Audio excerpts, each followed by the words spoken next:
Hello বন্ধুরা, আবারও চলে আসলাম একটি রেসিপি ভিডিও নিয়ে। ফেলে দেওয়া আলুর খোসা ও পটলের খোসা দিয়েও যে এত সুন্দর একটা রেসিপি করা যায় সেটা বিয়ে না করলে আমি জানতেই পারতাম না। হ্যাঁ বন্ধুরা, ঠিক তাই। কারণ আমি বিয়ের পর আমার শাশুড়ি মাকে দেখেছি এই রেসিপিটা কয়েকবার করতে। তিনি এখন আর আমাদের মাঝে নেই, বাট তার এই রেসিপিটি আমি রেখে দিলাম আমার ফেসবুক পেজে। সচরাচর আমরা এই খোসাগুলোকে ফেলে দিই, বাট যদি হাতে একটু সময় থাকে তাহলে একবার হলেও এই রেসিপিটি ট্রাই করে দেখবেন। খেতে কিন্তু দুর্দান্ত লাগে। এই রেসিপিটি একবার ট্রাই করে খেয়ে দেখবেন, একবার হলেও আমার কথা ঠিক মনে পড়বে। তো চলো বন্ধুরা, ভিডিওটি স্কিপ না করে পুরোটা দেখার অনুরোধ রইল। এখানে আমি 4টে আলুর খোসা ছাড়িয়ে নিয়েছি, 7-8টা মতন পটলের খোসা ছাড়িয়েছি, সাথে নিয়েছি অর্ধেক পেঁয়াজ আর 5টা কাঁচা লঙ্কা, 2টো রসুনকে ছুলে নিয়েছি। কড়াই গরম করে দিয়ে দিচ্ছি সামান্য পরিমাণে তেল।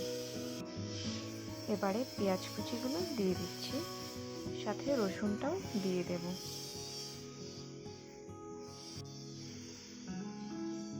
এবারে একটু ভেজে নিয়ে দিয়ে দিচ্ছি আলুর খোসা ও ছাড়ানো পটলের খোসা।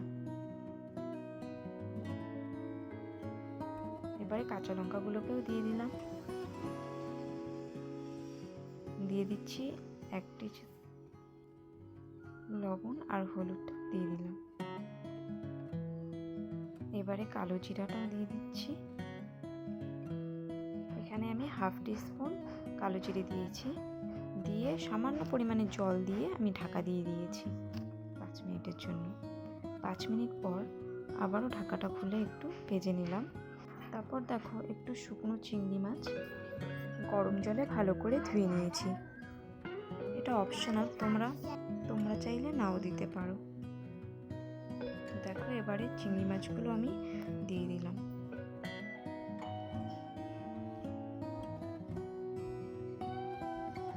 এবারে ভালো করে ভেজে নেব, তারপর নামিয়ে নিচ্ছি।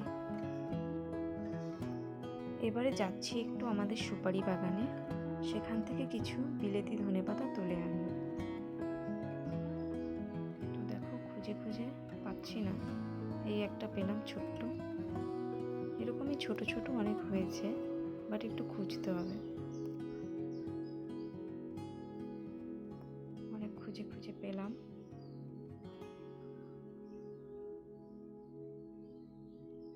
এই যে দেখো, আরেকটা পেয়েছি। এটার পাতাগুলো তো একটু বড় আছে, বেশিরভাগ ছোট ছোটই হয়েছে, বড় হয়নি এখনো। আমাকে দেখে আমার মেয়েও চলে এসেছিল তুলতে। দেখো, ও তোলার চেষ্টা করছে। এই যে এইটুকু পেলাম। এখন শিলনোড়াটা নিয়ে নিচ্ছি, এর মধ্যে বাটার জন্য সমস্ত কিছু নিয়ে নিলাম।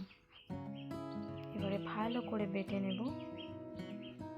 দেখো, বাটা প্রায় হয়েই গেছে, আর একটু বাটবো, দেন রেডি আমার বাটা। এবারে একটু ওপর থেকে কাঁচা তেল দিয়ে দিচ্ছি, আর দিয়ে দিলাম একটা কাঁচা লঙ্কা। রেডি। কেমন লাগলো তোমাদের এই রেসিপিটি অবশ্যই একটা কমেন্ট করে জানাবে।